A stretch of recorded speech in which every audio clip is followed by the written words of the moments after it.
Buenos días, chicos y chicas de segundo de la ESO, de la asignatura Geografía e Historia. ¿Cómo estáis? Espero que sigáis bien, ¿vale? Bueno, en el día de hoy vamos a abordar el último apartado de este tema. Recordad que estábamos en el tema denominado la Baja Edad Media, los tiempos mejoran.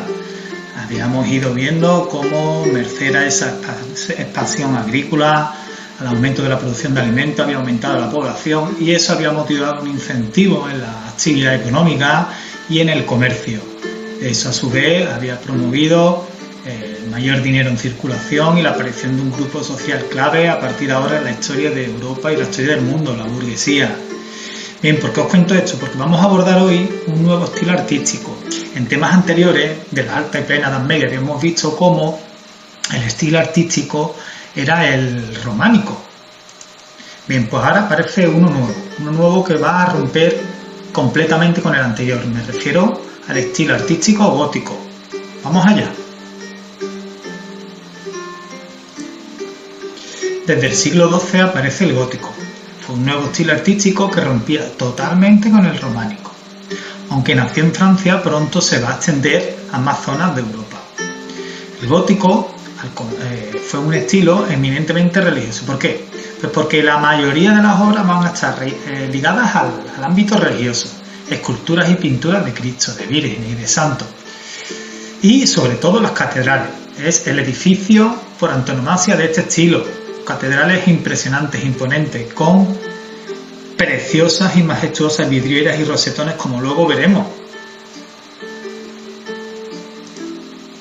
Ahí podéis ver, y aludiré a ella en otras ocasiones más adelante, la majestuosa e impresionante Sainte-Chapelle en París, Francia. Veis esa altura, majestuosidad que proporciona, por supuesto, esas vidrieras luminosas de color y esa bóveda de crucería y ese rosetón que parece el cielo, con las estrellas, podéis ver ahí. Es impresionante, precioso. Ahí podéis ver a la Catedral de Chartres, también está en Francia. Saludo a ella porque es el prototipo perfecto de catedral gótica e incluso en los estudios como el nuestro, de la ESO, se suele poner como ejemplo típico para comentar del gótico, como luego veremos con todas sus partes. A diferencia del románico, que era un estilo rural, recordamos que el románico compartió la época de la Edad Media feudal, una época rural en la que las ciudades habían sido abandonadas. El gótico fue todo lo contrario, fue un símbolo del poder y la riqueza de esas nuevas ciudades que iban renaciendo, de esa expansión económica, por lo que además de catedrales, en este estilo se van a construir palacios de nobles clérigos y de ese nuevo grupo social, los burgueses. Podéis ver ahí el Palacio Ducal de Venecia, de estilo gótico, impresionante. Ayuntamientos también, como este majestuoso ayuntamiento de Lovaina, en Bélgica. Y las lonjas para mercaderes, donde compraban y vendían. Esta es la lonja de Valencia, de estilo gótico, claro. Vamos ahora con ¿de dónde viene el nombre de gótico? Yo le he titulado ahí el injusto origen del nombre gótico. El nombre de este estilo gótico nos recuerda de un pueblo bárbaro, los godos. Si recordáis todos y todas, al comienzo del curso dijimos que los pueblos bárbaros acabaron con el Imperio Romano. El pueblo bárbaro asemejándolo como a bestias, como incultos. Bien, pues ese nombre de gótico se lo puso un historiador italiano, Giorgio Vasari, pero no en la época del gótico, sino siglos más tarde, en el XVI. Coincidió con el comienzo de la Edad Moderna y con la etapa del Renacimiento, en la que se puso de moda un furor por todo aquel pasado de la antigüedad de Grecia y Roma, que ellos consideraban como una etapa gloriosa en la que se alejaba de la superstición y la ciencia y la cultura avanzó. Y echaban por tierra, por tanto, esa Edad Media, ese tiempo medio que estuvimos hablando, considerado por estos historiadores de este momento como un periodo oscuro. Pues bien, ellos hicieron tabla rasa todo lo que fuese de la Edad Media, aunque fuese precioso, como es este estilo que estamos viendo. Ellos lo consideraban como un estilo bárbaro, de bestia, pero nada más lejos de la realidad, ¿vale? Es precisamente de su extrema belleza, luminosidad, majestuosidad y naturalismo lo propio de este estilo, algo por supuesto que se alejaba de la supuesta barbarie del que querían tacharlo. Aludo de nuevo a esa Saint-Tropez de París. Vamos con la arquitectura, luego repasaremos la pintura y la escultura. Aunque en este estilo se construyesen edificios no solamente religiosos, como hemos visto antes, el ayuntamiento, lonjas, palacios, fue en este ámbito, en el religioso, en especial en el de las catedrales, donde se realizaron las obras más emblemáticas. Sin ir no más lejos, tenéis ahí la Catedral de Sevilla, también de estilo gótico. Un gótico más tardío, pero de estilo gótico. Las características, vamos a ir repasando. Son templos bastante altos, esbeltos y luminosos. Todo lo contrario a los románicos. Ahí podéis ver la Saint-Tropez de nuevo, esa luminosidad, esbeltez y altura. Recordad que en el románico eran esos templos más pequeños, oscuros, apenas iluminados por antorchas, con ese pantocrátor al fondo que vimos, por ejemplo, el de San Clemente de Taúl. Ahora todo lo contrario. La luz simboliza a Dios y es importante que entre por esa vidriera. El tipo de arco, si en el románico hablamos del arco de medio punto, aquí se va a empezar a utilizar un arco nuevo, el arco ojival o apuntado, que permitía que los edificios se hiciesen más altos. Las bóvedas que se va a utilizar, si en el románico se utilizaba la de cañón, aquí se va a utilizar la bóveda de crucería. Podéis ver ahí, cuyo peso descansaba sobre pilares en el interior, podéis ver a izquierda y derecha, y en el exterior con los arbotantes, que ahora vamos a ir viendo. Precisamente el uso en el exterior de contrafuertes y arbotantes permitían muros más delgados, con amplios vanos, ventanas en los que se abrían bellísimas vidrieras y rosetones de vivos colores, por lo que entraba mucha luz. Volvemos a repetir, la luz simboliza a Dios, como si estuvieses en el cielo. A esa gran altura y verticalidad contribuían en el exterior el uso de pináculos y chapiteles, donde en las altas torres que vigilaban las portadas, ahí veis el chapitel y los pináculos de la Catedral de Bourges, por ejemplo. Solían tener más de una fachada, la principal y las laterales.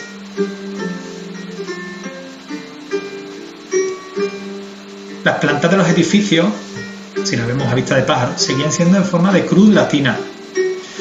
Lo que pasa es que la nave central, ahora, en el gótico, era mucho más alta y ancha que las laterales. La nave principal era atravesada en el crucero por otra transversal, llamada el transepto.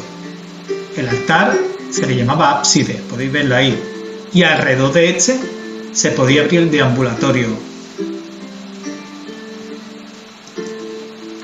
Bueno, ahí podéis ver esa catedral de Chartres con todas sus partes: torres, pináculos, cubierta, crucero, ábsides, arbotantes, absidiolo, rosetón, portada lateral, contrafuerte, bóveda, crucería, pilares, arcos, nave lateral, nave central, pórtico, portada y rosetón, con los arcos ovales, las torres. Bien, hay que aprenderse todas estas partes. Luego habrá un ejercicio en el que, basando en precisamente en esta imagen, tenéis que completar una iglesia gótica, ¿vale? Vamos con la escultura gótica. La escultura gótica va a romper otra vez con el románico. Las características son las siguientes. En cuanto a la temática, prima sobre todo los temas religiosos, aunque ya se esculpían estatuas de reyes y nobles. Y al contrario que el románico, en el que importaba menos la belleza y más el mensaje, ahora son esculturas más realistas, expresivas y naturales, más bellas, podemos decir. Los pliegues de los vestidos y los gestos eran cada vez más detallados y bellos. Ahí podéis ver un ejemplo magnífico que siempre se pone, el prototipo de escultura gótica. Me refiero a la Virgen Blanca de Toledo, en el que se puede ver esa belleza, esa expresividad, esos ropajes. El niño juega con su madre, hay un feedback entre ambos, todo lo contrario al románico, que eran mucho más hieráticas. Además ahora también se empiezan a componer escenas y se expresan sentimientos como la alegría o la tristeza, interactúan entre ellos, había una mayor sensación de empatización. Empezaron a crearse esculturas de bulto redondo, como las que hemos visto antes. Esculturas de bulto redondo que pueden ser vistas en todo su contorno, como esta de la Virgen Blanca de Toledo. El material más utilizado sigue siendo la piedra, pero también se va a empezar a tallar en madera. ¿Dónde y qué tipo de esculturas se realizaban? Sobre todo en las portadas de las iglesias y catedrales, como en esta que tenéis ahí.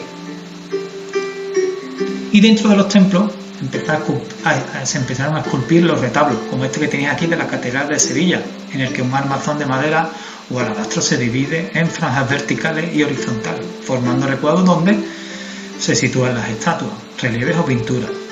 Magnífico ejemplo de este sevillano. En los sepulcros, y es que tuvo una gran importancia también la escultura funeraria de los difuntos, como podéis ver ahí. En el exterior de las catedrales tuvieron también importancia las gárgolas, que son esculturas de seres fantásticos, las más fotografiadas. Las que siempre se viene a la mente son estas de la Catedral de Notre Dame en París. En cuanto a la pintura, ¿qué podemos decir? La estructura de la iglesia gótica, que sustituyó los muros por amplias vidrieras, redujo enormemente el espacio para las pinturas al fresco, es decir, sobre la pared.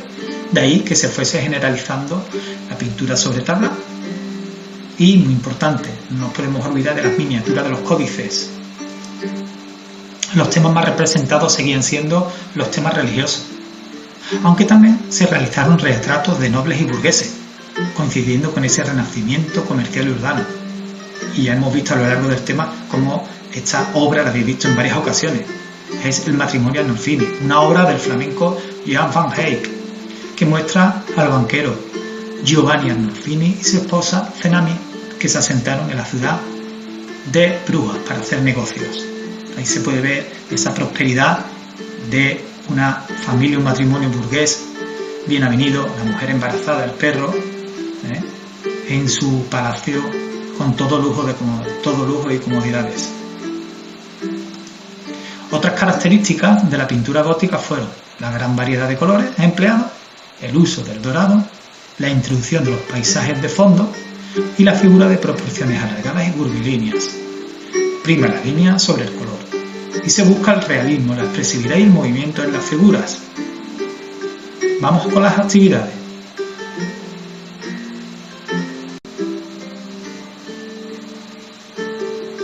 En cuanto a las actividades, empezamos con la 13, porque la denominación de arte gótico surgió para denostarlo, para desprestigiarlo.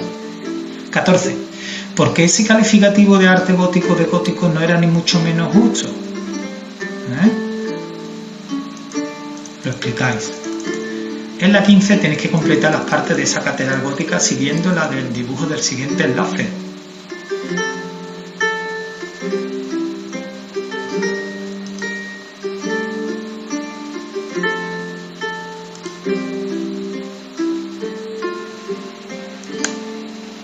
Ahí veis, ¿vale? Tenéis que completar siguiendo la del enlace de la imagen que hemos visto antes. Pincháis ahí.